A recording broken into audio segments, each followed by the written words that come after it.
Hello everyone, it's Dr. A from History Surfer. Welcome back. This week we're going to talk about Peanut Island.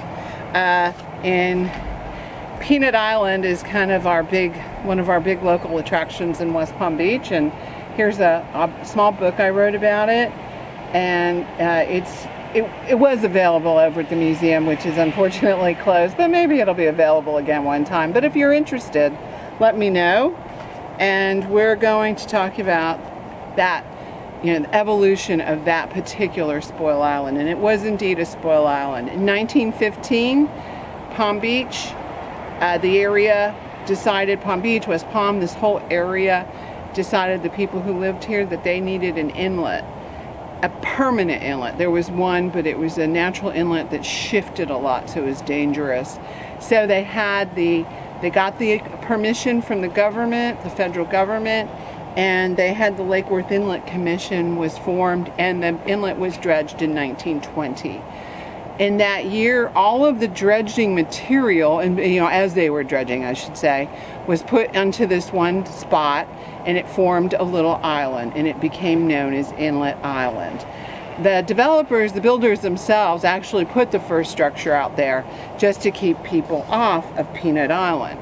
Now, locally, the history of Peanut Island has often been debated, why it's called that. Some people say it's because of the shape of it, but it's really not shaped like a peanut. If you look at it from the air, it actually looks like a irregular oval shape. 79 acres, and it actually was called Peanut Island. This is agreed upon by historians like me because of one company, Brown Paper Company from New Hampshire, purchased the island after they put a peanut farm out in the Glades area.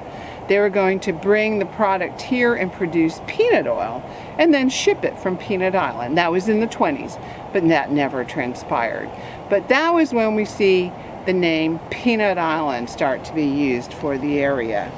Then by the time we get to 1930s, we have the next thing happen on Peanut Island. We see the Coast Guard station of Lake Worth being built, tilt that forward, for rum running, actually, originally, to intercept rum runners. Unfortunately, by the time it's completed, 1936, that era was over, because if you're not aware of it, rum running was related to prohibition, and there was really no need for that enforcement anymore after 1933, when prohibition ended.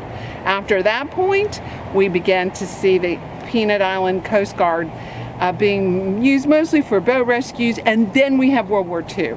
With the U.S. intervention in World War II, believe it or not, this place was just unbelievably preyed upon by German U-boats. They were offshore, preying on the shipping channel. The Gulf Stream runs out there. And so the Coast Guard was involved in rescuing mariners and helping with keeping that channel clear. And the people who lived here, if you talk to them, I did some history interviews of the old settlers, and they'll tell you that they saw 3 ships torpedoed in one night. They felt their houses shake because of depth charges that were being dropped from ships out there. So it was really, really a critical area during World War II, and that's what the Coast Guard was doing at that point. If we fast forward into the 50s, with the war ended, now we have the evolution of a Cold War. And what our problem is here in Florida is especially in Palm Beach here, we're only 300 miles from Cuba. And this is the epicenter of the Cold War, the 1962 Cuban Missile Crisis for this region, the East Coast of the United States. Russians sent nuclear weaponry to Cuba, and at that point, the Soviet Union and the U.S. were at loggerheads with each other. It came to a head in the 60s during JFK's presidency, when we almost went to war. It was close. The ships actually met out there in the Gulf Stream, and we almost had a nuclear war begin right off our coast. John F. Kennedy was president, And he was living part-time at the Winter White House, his family's residence on the north end of Palm Beach, which is close to Peanut Island. And so because of all of those things happening, what they begin to think about is protecting him. And now we see Peanut Island, they develop a bomb shelter there. They built, let me tell you, the year was 1961. The shelter was built, and it was a concrete shelter dug 10 feet underground, and it was secret. No one knew about it. It was abandoned after 1962 and closed down, and it would not really officially reopen until we see a museum on that spot in 1998. All right, but you know, Peanut Island was always, people always went over there, local boaters. I remember going over there in the 80s, and there was nothing there, and we all knew about the bomb shelter, and we went in it. Kids hid in it. I mean, it was always there. Everyone always knew about it. But today, a lot of people don't even know that's over there. And fortunately, the museum has been closed, and it was closed in 2018. The Coast Guard stayed there until 1995, when they too moved off Peanut Island. The old Coast Guard station, here's a picture of it. I have an image I took of it. Became a museum, and that was, like I said, open until 2018. Today, the island, the majority of the island is being run by the Palm Beach County Parks and Recreation. It is open for camping and day use. And if you do want to visit Peanut Island, right now it's impossible because of COVID-19, but eventually when it reopens, the Peanut Island shuttle boat does run over there. I hope that this was interesting for some of you. Don't forget, like, subscribe. I have to remember all this stuff. Ring the bell. Follow me. I'm going to keep trying to post something about history or surfing. Last week it was the hurricane, but this week it's history or art every week, as long as I can. I'm a college professor. I'll be starting work, but I'll be doing this as much as frequently as possible. I hope you guys have a great day. Peace out.